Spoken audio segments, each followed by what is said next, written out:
Now, I may not understand all the reasoning behind God's choice to use this little nation of Israel, but Israel, as you often say, Jimmy, is special to God by covenant. That's right.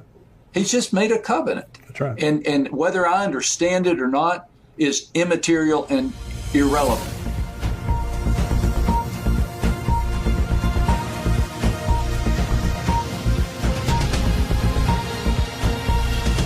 Welcome to the Tipping Point Show. I'm Jimmy Evans. I'm so glad that you're joining me today. I've got a very special interview coming up in just a minute. But before we do that, let me just remind you that we have our Israel trip coming up this year, November 29th through December the 8th. It's Pastor Ed Young Jr. of Fellowship Church here in Grapevine, Texas. Myself, we're going to the Holy Land. We would love to have you go with us on endtimes.com. You can go there.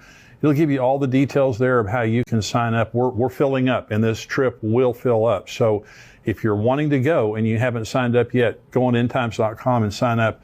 We're going to go all through the Holy Land. We were there in December. It's just always such an incredible blessing. And it's really a blessing to be there with other believers. We'll have our expert tour guides. We'll have a number of buses. We'll have expert tour guides on every single bus. Pastor Ed and I will be there teaching at different sites through the Holy Land.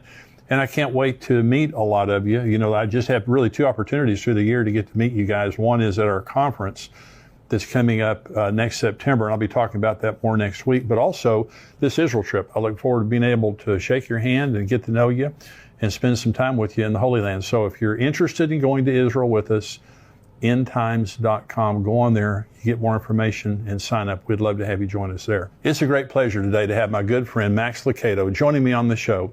Max is a teaching minister at Oak Hills Church in San Antonio. He isn't just a best-selling Christian author.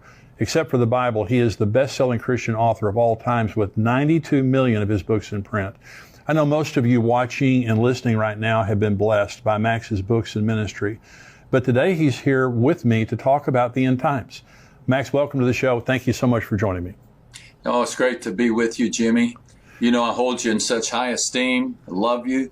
And I'm honored and grateful that we have this opportunity for this conversation. Well, I feel the same way about you, Max, and I very much appreciate your friendship and encouragement over the years. You have a gift of being able to communicate truth in such an understandable way. And, you know, people love it, and people love your books, love your teaching, your preaching, your ministry. But you've had a journey that we've talked about concerning the end times. You had a certain view that we call amillennialism, and we talk about it here on endtimes.com. But you've made a progression. Is that right? You've changed your view.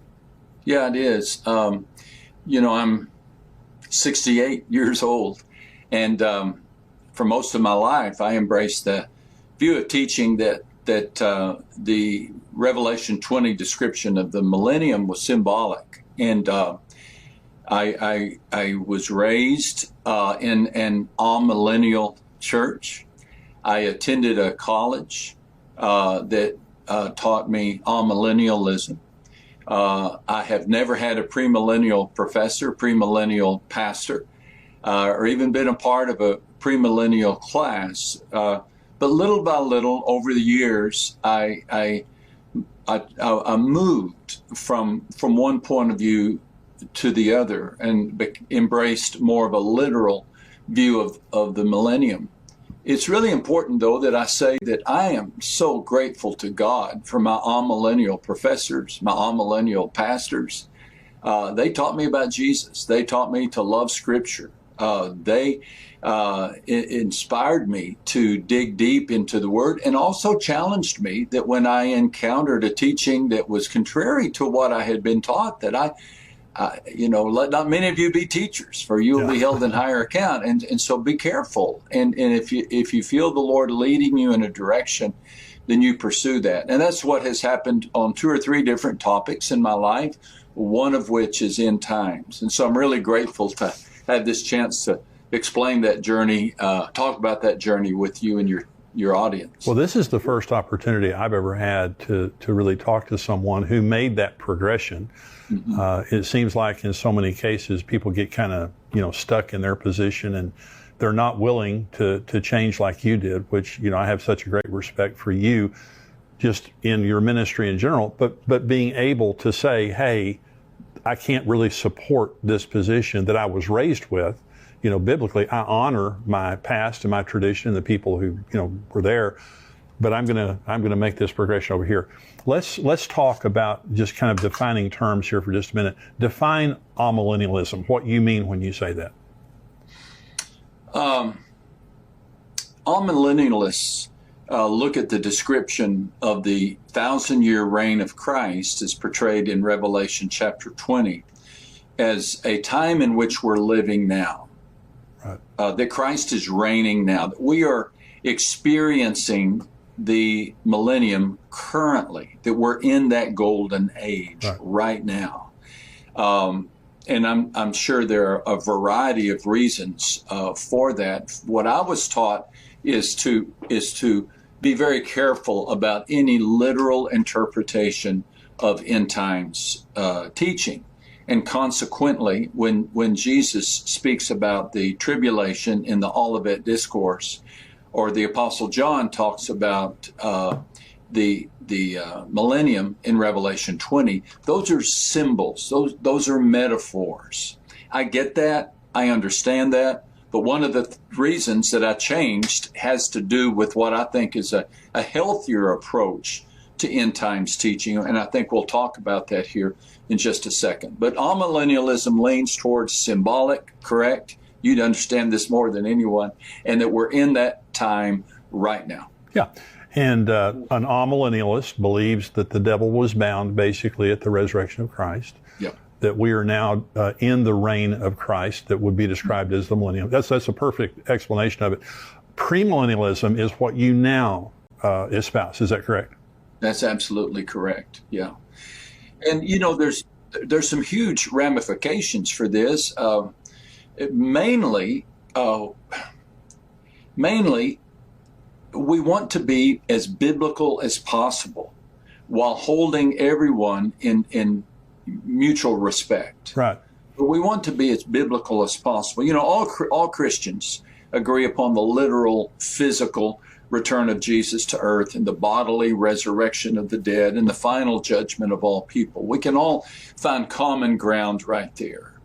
But apparently, the Holy Spirit wants us to have a more detailed understanding of what is yet to come, and understand. And it's as if we've been handed an itinerary of what to expect. Right. And that empowers the saint. It helps us understand the problems of the present because we know what's going to happen in the future. That's exactly right. So we're going to talk about the progression that you've made.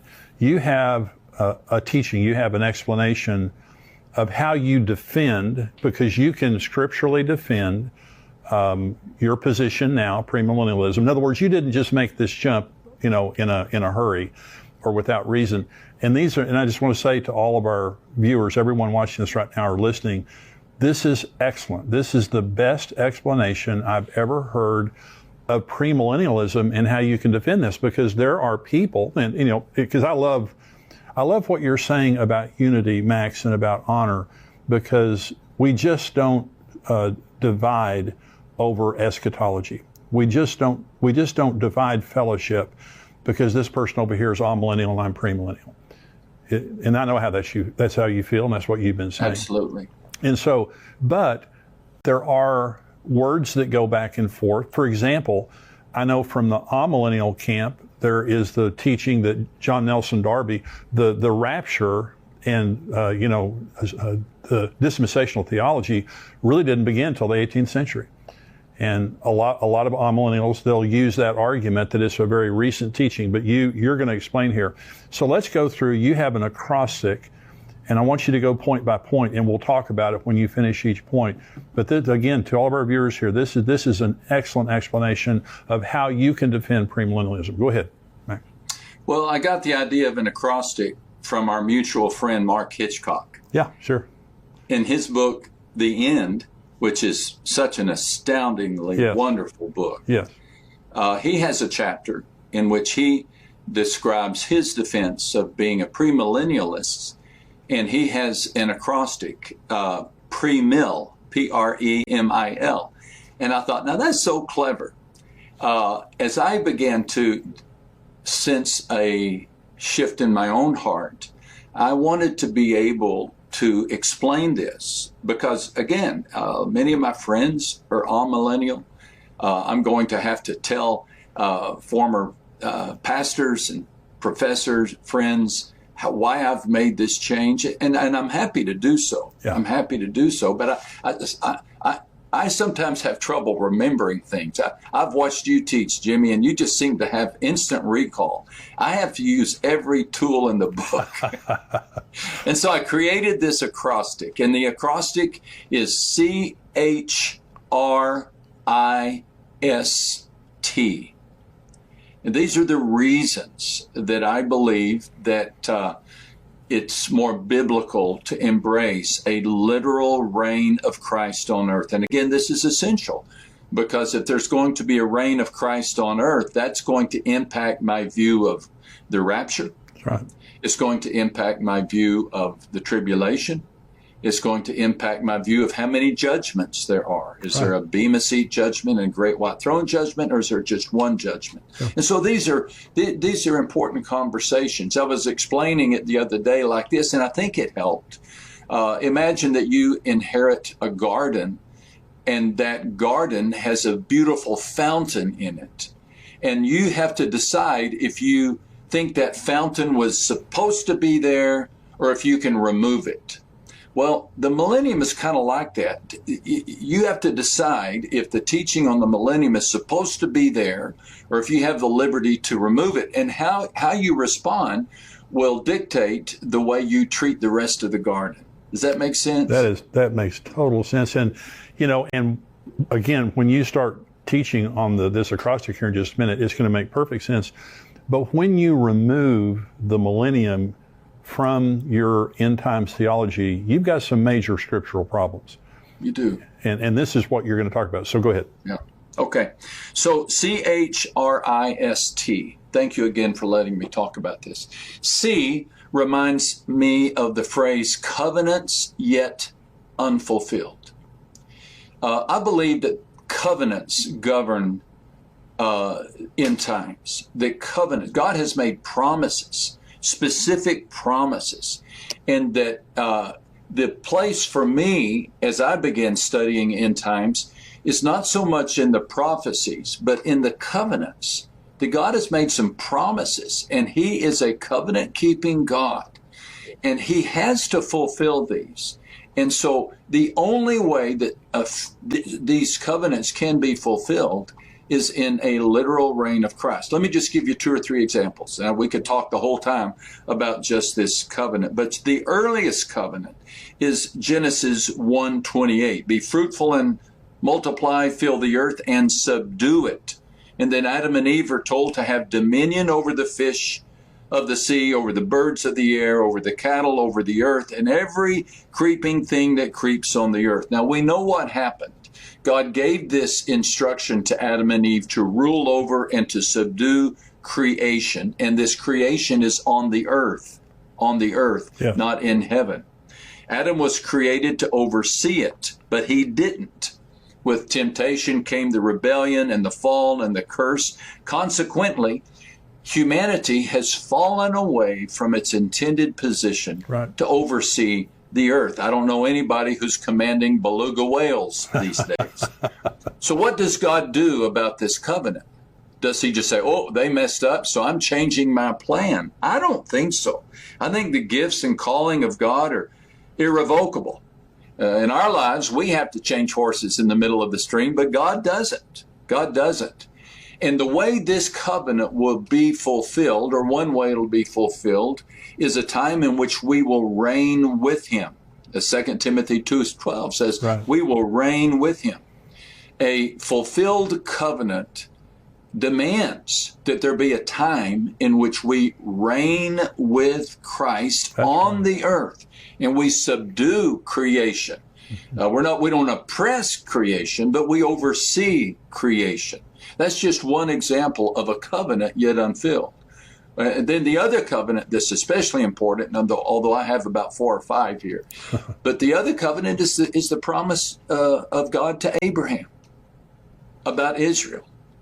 Blessings to Abraham for his life, the blessing of many descendants for Abraham, and then most of all, the guarantee of a specific piece of land forever. Genesis 15 and verse 18.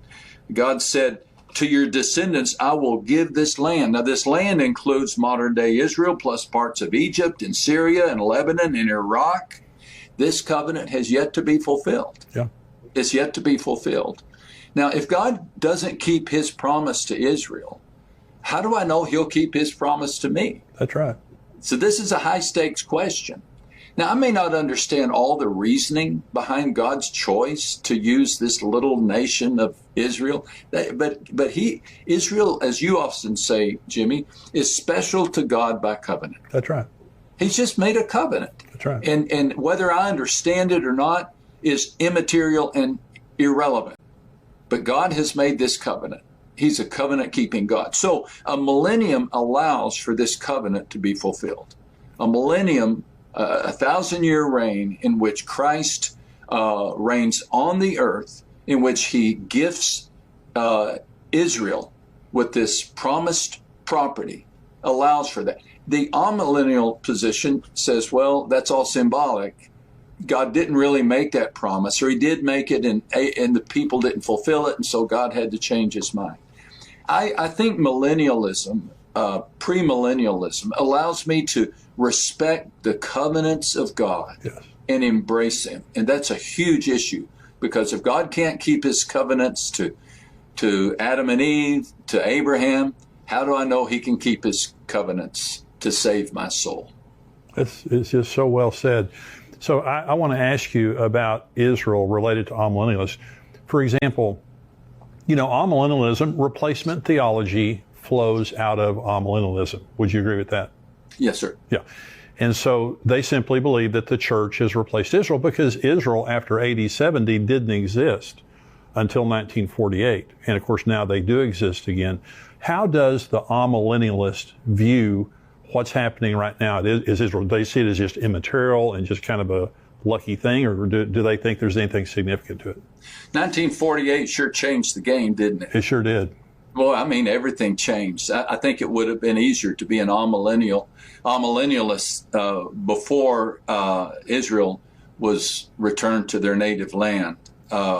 That's the super sign of end times, right? I mean, absolutely. That really, and I can empathize with somebody, I don't know, 1,000 years ago, say, well, Israel could never have that property again. I could empathize and say, okay, so I will take another view. But now that Israel has been given that property, does that not encourage me? Does it not show me that God can do this? Yeah. God can do this. He can work miracles. And the fact that that happened should encourage me to see that God can do even more. But yeah, and as a minister, Jimmy, for many years, had you asked me, I would have said, well, really, we are Israel. Yeah. We are Israel, we the church. And so what happens to ethnic Israel or the nation of Israel is secondary. And that's the position I took, and the position still taken by many amillennialists today. Do you think that amillennialism necessarily breeds anti-Semitism? Because I know you've never been anti-Semitic, but there are, I heard, and let me just say, I heard a very well-known leader in the Christian leader say one time that Israel is an armpit of a nation in the Middle East that means nothing.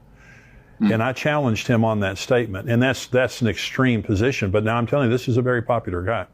And I challenged him on his position, and I honestly think he's changed since then. But I don't, do you see in the churches that you were raised in, the Bible college you went to, the seminary, did you experience anti-Semitism there? Not a bit. Yeah, not good. a bit. Good. Not a bit. Yeah.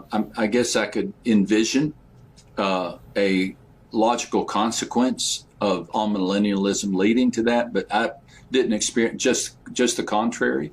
Highest respect, highest appreciation for the Jews and for what God did through them to send our Savior, to give us the Scripture, to start the church. So I didn't sniff out any Good. Anti-Semitism in my teaching. Good. Okay, number 2, the H. Okay, I like this one. I mean, I like them all. I like them all, but this was really a significant game changer, and that's the history of the early church. So we're working down this acrostic: covenants, history, and then we'll look at RIST. But the history of the early church, I was really surprised to learn that for the first 300 years of church history, the leaders were premillennial. Yes. Most significant among them was Papia, the bishop of Hierapolis, a disciple of none other than the Apostle John. Wow. Man, I nearly fell out of my chair when I read this. Because here's a student of the Apostle John who taught and promoted premillennialism. If the student of the inspired apostle who wrote the book of Revelation taught students or taught people to embrace the literal 1,000-year reign of Christ on earth, that pretty well seals the deal for me. And then we could add to that, I've got my list here, Irenaeus, Tertullian, Justin Martyr, who said, I and every other Orthodox Christian feel certain that there will be a resurrection of the flesh, followed by 1,000 years in the rebuilt, embellished, and enlarged city of Jerusalem, as was announced by the prophets of Ezekiel, Isaiah, and others. Wow. So the fact that the fathers of our faith embraced the promise of an earthly reign of Jesus is extremely compelling to me. Extremely compelling. And again, because I've been premillennial for a long time, there is this constant statement that is made that dispensational theology really was invented, and I do agree that John Nelson Darby and Schofield and others, they defined it. They Right. helped us understand it, but they didn't invent it. Because as you're saying, the early church father, for the first 300 years, all the early church fathers were premillennial. They believed in a literal millennium, and the rather than premillennialism being new, amillennialism, and I know it started about the 4th century, but still, it's the newer teaching, not premillennialism. Jimmy, can I ask you a question? Sure. Do you have a sense for what caused amillennialism to begin, what the seeds of the teaching were? If for the first 300 years the church believed in the 1,000-year reign, was there a key teacher or a moment, or do you have a sense for that question? Yes, it was Platonic dualism. It was one of the reasons. Plato taught that everything material was evil and everything spiritual was good. This is where Docetism came from, the heresy of Docetism that taught that Jesus did not come in the flesh, because if he would have come in the flesh, he would have been evil. That's why the Apostle John said, what our eyes have seen and what our hands have handled. He hated the Docetists. And so they believed that everything in the material realm was evil. So this was called Platonic dualism. And so one of the reasons that the amillennial view became popular was when Platonic dualism infiltrated the church. When Constantine got saved and, Christianity became legal, Platonic dualism infiltrated the church, and they believed that Jesus could not come and rule on the earth because that would be evil. That would be, so the church can be here, because we're fallen.